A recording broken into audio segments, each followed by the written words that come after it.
व निपुण व उपक्रम शाळा तसेच माता यांच्या सत्काराच्या संदर्भातला आज आयोजित कार्यक्रमासाठी उपस्थित असलेले आमच्या सर्वांचे आदरस्तंभ माननीय विक्रमजी काळे साहेब, प्रशासनामध्ये एक भरभक्कम आधार असा आम्हाला वाटतो असे आमचे मुख्य कार्यकारी अधिकारी माननीय विकासजी मीना साहेब,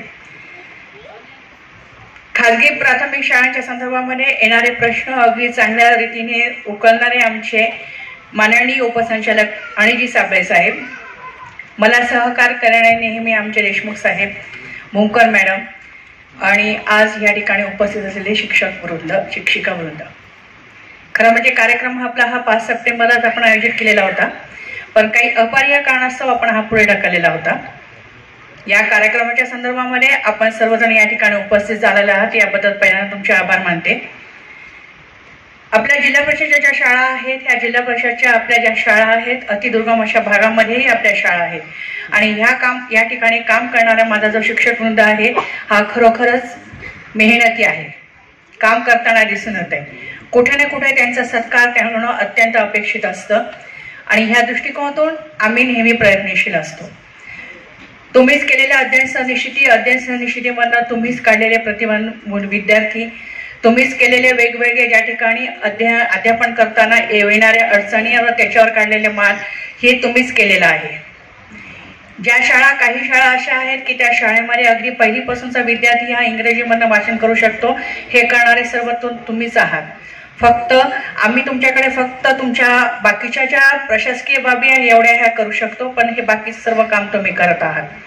आणि हेच माननीय आपले विकासजी मीना साहेबांनी हे सर्व बघितलं आणि ज्या वेळेस साहेब जॉईन झाले त्या दिवसापासून फक्त शिक्षकांच्या हिताचे सगळे या ठिकाणी आपण बघतो आहे, सगळ्या प्रश्नांची उकल ते करतात आहे. सर, शिक्षण विभागाच्या वैद्याने सर खरंच तुमचे आभार, कारण खूप मोठ्या प्रमाणामध्ये या ठिकाणी काम आपल्याकडनं होत आहे. आपण सगळ्यांना माहित आहे की आपण गुणवंत विद्यार्थी आपण एका परीक्षेच्या निवड चाचणीद्वारे घेतलेले होते, त्यातले 27 विद्यार्थी आपण निवडले होते. या विद्यार्थ्यांना आपण इस्रोला पाठवलं होतं. त्यानंतरचे जे विद्यार्थी होते या विद्यार्थ्यांना आपण कुप्पम या ठिकाणी पाठवलेलं होतं. या सर्व स्पर्धात्मक परीक्षा आपण घेत असताना NMS मध्ये सुद्धा आपल्या जिल्ह्याने चांगलं काम केलेलं आहे. त्याचप्रमाणे स्कॉलरशिपच्या परीक्षेमध्ये, नवोदयच्या परीक्षेमध्ये पण सुद्धा आपण चांगलं काम करतो. दर शनिवारी आपली दप्तरमुक्त शाळा हे आपल्या जिल्ह्यामध्ये होती आहे आणि आपण बघतो आहे की मुलगा किंवा मुलगी समान असणं हे जे तत्व आहे हे लहानपणापासून आपण मुलांमध्ये आपल्या ज्या विद्यार्थ्यांमध्ये रुजवतो आहे. या सर्व दृष्टिकोनातून आपण सर्वजण काम करत आहोत. काम करत असताना प्रत्येक शाळा माझी निपुण होईल यासाठी प्रत्येक तालुका हा काम करताना दिसतो आहे. सप्टेंबरपर्यंत आपल्या ज्या निपुण शाळा झालेल्या आहेत की ज्या वाटतात आहे की गटशिक्षणाने करायला की नाही, मी या ठिकाणी व्हिजिट माझ्या सगळ्या पर्यवेक्षक यंत्रणेने दिलेली आहे आणि ह्या पर्यवेक्षक यंत्रणेने व्हिजिट केल्यानंतर या ठिकाणी ह्या शाळा आम्हाला निपुण दिसतात आहेत. या शाळा सुद्धा आपण त्याच वेळी डिक्लेअर केलेल्या आहेत. इव्हन माननीय आपल्या सीओ साहेबांनी जेव्हा आढावा बैठकीत विचारलं तेव्हा आपण सांगितलं की नाही, या ठिकाणी काम खूप चांगलं झालेलं आहे आणि आम्ही सर्वजण शिक्षण विभाग असा कटिबद्ध आहोत. साबळे साहेब आपल्याला सांगू इच्छिते की निपुण छत्रपती संभाजीनगर लवकरात लवकर गतिमान प्रशासन चालवणारे कुशल प्रशासक माननीय विकास मीना साहेब, मुख्य कार्यकारी अधिकारी जिल्हा परिषद छत्रपती संभाजीनगर. मुख्य कार्यकारी अधिकारी पदावर विराजमान होऊन लवकरच आपणाला 1 वर्ष पूर्ण होईल. या 1 वर्षात वेगवान निर्णय घेऊन प्रशासन गतिमान ठेवण्यात आपण पूर्णतः यशस्वी झाला आहात.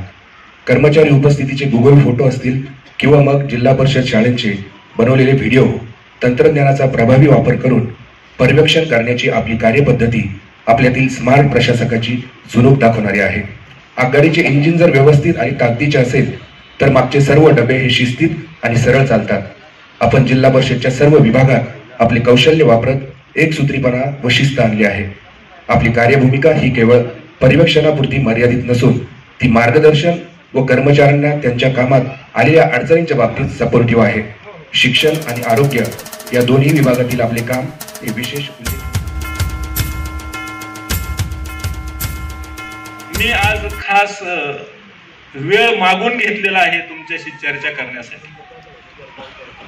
मी कधी भाषण करताना तुम्ही मला बघितलेलं नाही, पण आज मला जाणीव झाली की आज मला तुमच्याशी बोललं पाहिजे. हा तोच औरंगाबाद जिल्हा आहे ज्या जिल्ह्याने 2000 साली जेव्हा सबंध राज्यभर शाळा खोल्यांचं बांधकाम सर हे ग्रामपंचायतीच्या मार्फत व्हायचं, मी मुद्दाम शिवसरांना हे सांगू इच्छितो की या जिल्ह्याने त्यावेळी पहिल्यांदा एक प्रयोग केला.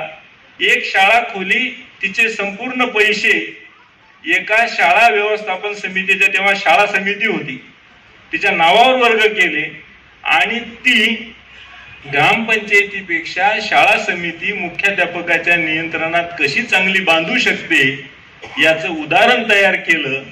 मला आठवतं आवटे साहेब नावाचे राज्य प्रकल्प संचालक होते तेव्हा, आणि त्यांना तो नमुना नेऊन दाखवला की सर एकदा तुम्ही बघा, याचा ऑडिट करा. आणि तुम्हाला सांगतो तुमच्या त्या कौतुकाचं परिणिती अशी झाली की राज्य शासनानं तिथून पुढे निर्णय घेतला की इथून पुढे शाळांचं कोणतंही काम असेल ते शाळा समिती मार्फत होईल. आणि तशा प्रकारची तरतूद सबंध महाराष्ट्रामध्ये लागू झाली.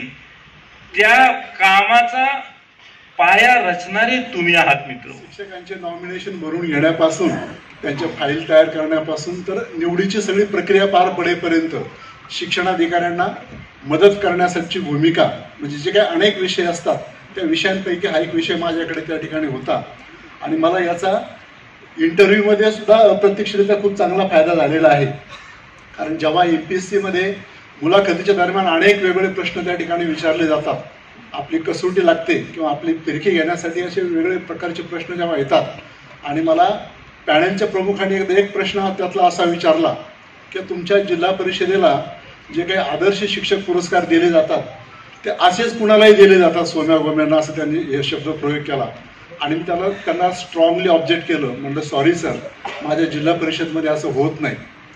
ते मला म्हणाले माझे केस काही उन्हानं पांढरे झालेले नाहीत, तुम्ही दादांत खोटं बोलत आहात, मला चांगलं माहीत आहे. अध्यक्ष म्हणतात अमुकला पुरस्कार द्या, तुम्हाला द्यावा लागतो. सभापती म्हणतात तमुकला पुरस्कार द्या, तुम्हाला द्यावा लागतो. तेव्हा मी पण त्यांना तेवढंच म्हणजे ताकदीनं सांगितलं, सर इतर जिल्हा परिषदामध्ये होत असेल परंतु माझ्या जिल्हा परिषदमध्ये असं होत नाही. ते म्हणे कशाच्या आधारावर म्हणताय तुम्ही असं होत नाही. मग त्यांना सांगितलं की सर हा टेबल माझ्याकडे आहे आणि जिल्हा परिषदेची जी काही समिती असते आदर्श पुरस्कार देणारी, त्या समितीची रचना अशी असते की जिल्हा परिषदेच्या अध्यक्ष त्या समितीचे अध्यक्ष असतात आणि एज्युकेशन ऑफिसर हे त्याचे मेंबर सेक्रेटरी असतात. आणि प्रस्ताव घेण्याचं काम घेण्यापासून प्रस्ताव तयार करण्याचं जे काही काम आहे ते ॲज अ मेंबर सेक्रेटरी म्हणून एज्युकेशन ऑफिसर करतात. आणि समितीसमोर जेव्हा ठेवण्याची वेळ येते तेव्हा तो त्यांचा अधिकार असतो, कारण आपण पदाधिकाऱ्याचे अधिकार आपण त्या ठिकाणी मान्य करतो.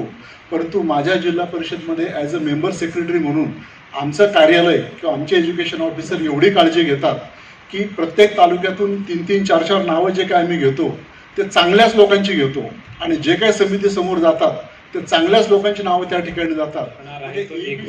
एक तो तुम्हाला अभी अटेन्शन भी एकत्र हो जाएगा आणि त्यासोबत त्यांचा पण चांगला सत्कार एकदा गाजेबाजेने होतील.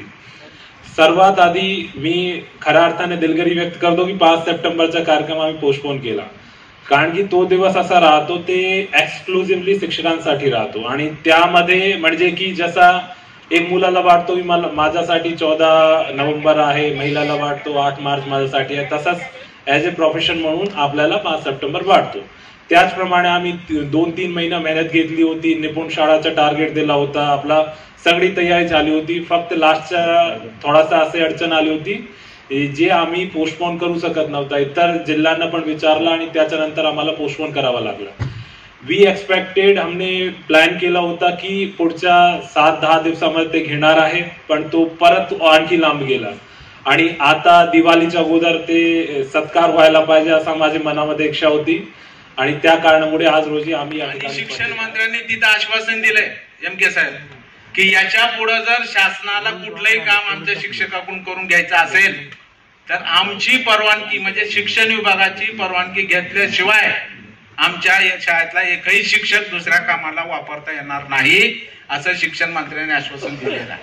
त्यामुळे उद्या काही सर्क्युलर आलं, उद्या काही निवडणुकीचं काम आहे तर तुम्हाला विचारावं लागेल शिक्षणाचे